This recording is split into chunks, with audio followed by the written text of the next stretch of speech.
pleased to say we'll be joined on a regular basis on Friday nights by a bloke who used to run Queensland, the former Premier Campbell Newman. Great to have you on board, Campbell, and you know Queensland better than anyone. Let's just have a quick listen to Premier Miles this week and I'll get your reaction on the Gabba. In all of my discussions, I've acknowledged that $2.7 billion is a very expensive stadium, and I would prefer to have an option that delivered better value for money. At the time, that wasn't available, and it may still not be, but I certainly hope that this review identifies a better value for money option, and then those funds can be put to other uses. Geez, a bad media performer. Campbell, he wouldn't dare do a Dan Andrews, would he? No, I don't think he's going to do that, Stephen. Great to be with you, by the way, and back with the Sky News team. So thanks for the invitation on board. But look, these games were meant to be an economically efficient, low-cost affair. And that's the way it was pitched to the IOC by the mayors of South East Queensland. That was the basis on which they won the bid. And my understanding was the IOC were happy with that.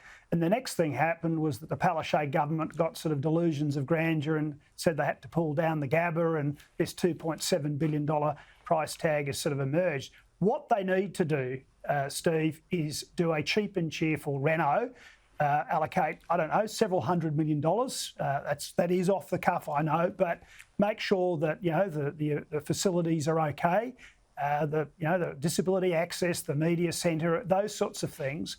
But actually, the idea about ripping it apart was never part of the original bid. And Stephen Miles, as Premier, he must have difficulty not laughing about this, because he is just simply playing the politics of this for all he's worth. For example, he's appointed the former Lord Mayor, the LNP Lord Mayor of Brisbane, Graham Quirk, to head up a 60-day review. And one assumes that Quirk will say, well, we never intended to pull it down. That's what I'm going to see out of this whole thing. That's my expectation. Well, the stupid thing is that Miles was actually the minister responsible for delivering the games anyway. Yeah, last time I was absolutely at the Gabba was late 2022 when the Richmond Tigers got cheated by the Brisbane Lions out of a final. I thought the Gabba was entirely okay. I mean, it's perfectly located. And I went in there and I thought, well, what's wrong with this joint?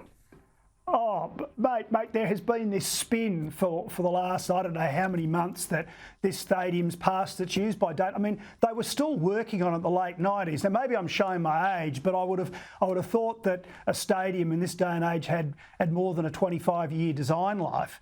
And again, the whole idea was that it was meant to be cost efficient, and the focus was meant to be on transport infrastructure, roads and railways and busways and the like, to serve the people of South East Queensland for a long time. And I think it's great that we've got the Olympic Games. I totally support it, but it should be done on a shoestring. That's the future of the Olympic Games, doing it sensibly rather than the way it's been done in the past 5 or 6 decades. Put your political hat on, which you're very good at doing. Will the staging of the games and the cost be a political issue in what's going to be an election campaign this year? And I ask that because I get a sense that outside of the southeast corner, I mean, the rest of Queensland are very, very patriotic. We know that. They want Queensland to have an Olympic Games. But they've got dreadful problems in places like Townsville. You've got hospitals falling apart. You've got schools that are underfunded. You've got youth crime out of control in those big northern capitals. I mean, are the people up there going to say, well, hang on, yeah, we'd love the Olympics, but you've got a whole lot of stuff you've got to fix before we get there? Look, I don't think it is looming as an issue at this stage. And I think it's because that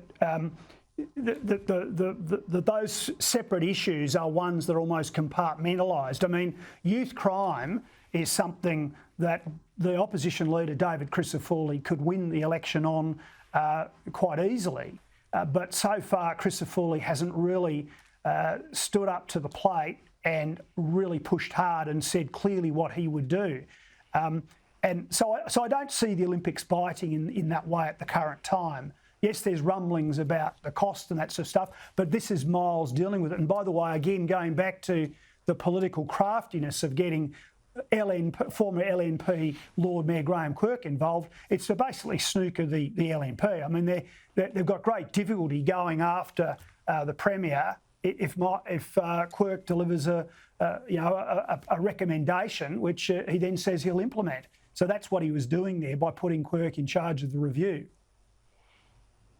Well, what can Quirk actually come up with? I mean, is Miles saying that the current plan is too expensive, like Dan Andrews said? I mean, Andrews went from, they bid for the Commonwealth Games and they said it'd cost $1 to $1.5 billion. Suddenly it became $6 billion. They won a whole lot of votes in those regional seats in Victoria where they're going to build, all these brand new shiny event venues for the Commonwealth Games. And then the moment they got re-elected, the whole thing got dumped. So the cynical politics of this, Campbell, is dreadful. It is. That's why I said before, I think Miles has got difficulty keeping the smirk off his face because we know what he's doing here. I mean, the idea is Quirk will do a 60-day review. Quirk, I will predict, will say, well, look, you don't need to knock it down. You shouldn't knock it down. That was never part of the deal. Here is what you should do. You should spend, several hundred million, 250, 400 million, something in that range to get it up to standard in terms of some of the things that have to be in the infrastructure. But in terms of capacity and things like that, well, it is what it is.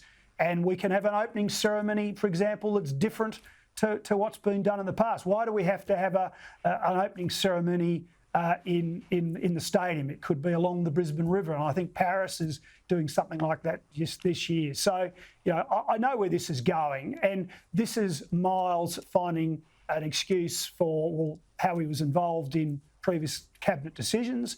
He then is washing this whole thing through.